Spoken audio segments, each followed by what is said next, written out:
بسم اللہ الرحمن الرحیم۔ سلسلہ درس تصوف، حصہ اول۔ اللہ کے لیے حمد ہے جو بے نیاز ہے، اور اس نے اپنی صفت صمد کے اصرار سے اپنے خاص بندوں کو آگاہ فرمایا اور اپنی معرفت کے جام سے انہیں مالا مال کیا۔ پھر درود و سلام ہو اس کے رسول صلی اللہ علیہ وسلم پر، جنہیں اپنا حبیب کیا اور اپنے دیدار کی نعمت کے لیے خاص کر لیا، اور ان کے آل و اصحاب پر بے حد بے حساب درود ہو۔ اللہ کریم فرماتا ہے، اپنے رب کے راستے کی طرف بلائیے حکمت اور اچھی نصیحت کے ساتھ، اور ان پر حجت قائم کیجیے احسن طریقے سے۔ بے شک آپ کا رب خوب جانتا ہے ان لوگوں کو جو اس کی راہ سے بہکے، اور وہ خوب جانتا ہے راہ پانے والوں کو۔ سورۃ النحل۔ کسی کو سمجھانے کا نرم انداز اور میٹھا لہجہ انبیاء علیہ الصلاۃ والسلام کا طریقہ ہے، بشرط یہ کہ اگلے نے کوئی ایسی غلطی نہ کی ہو جس کا ازالہ سرعام ضروری ہے۔ مسند احمد کی ایک حدیث پاک کا خلاصہ ہے، اے لوگو، کلام میں اپنا سادہ طریقہ جاری رکھو۔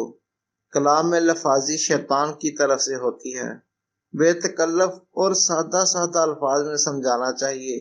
اسے قرآن شریف کے الفاظ میں قول سدید کہتے ہیں۔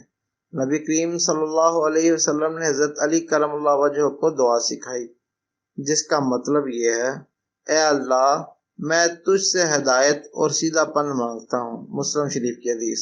بسم اللہ الرحمن الرحیم۔ الصلاۃ والسلام علیک یا رسول اللہ وعلی آلک و اصحابک یا حبیب اللہ۔ حضرت مولانا محمد ابراہیم رضا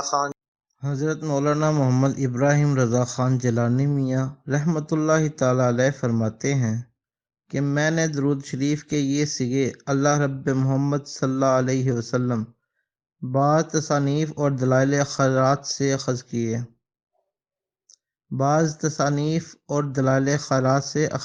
ہیں، اور سفر حج سے پہلے ان کا ورد کیا کرتا تھا۔ حج کے دوران اور طواف کعبہ کے دوران حضرت خضر علیہ السلام سے ملاقات ہوئی۔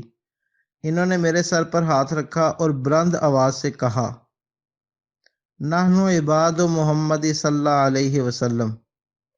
اس کے بعد میرا معمول ہو گیا، جب بھی اللہ رب محمد صلی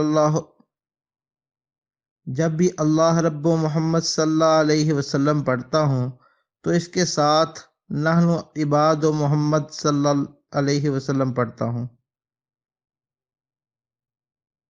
اس کے ساتھ نحن عباد محمد صلی اللہ علیہ وسلم بھی پڑھتا ہوں۔ یہ بہت ہی بابرکت درود شریف ہے۔ اس کا ورد گویا اسم اعظم کا ورد ہے۔ روزانہ 100 مرتبہ پڑھنے سے ہر مشکل آسان ہوگی، کامیابی قدم چومے گی، ناکامی دور سے بھی نہیں گزرے گی انشاءاللہ۔ اللہ رب محمد صلی اللہ علیہ وسلم، نحن عباد محمد صلی اللہ علیہ وسلم۔ انشاءاللہ اس سے دعاؤں کے ساتھ آپ کی خدمت میں حاضر ہوں گے۔ تب تک کے لیے اجازت دیجیے۔ اللہ حافظ۔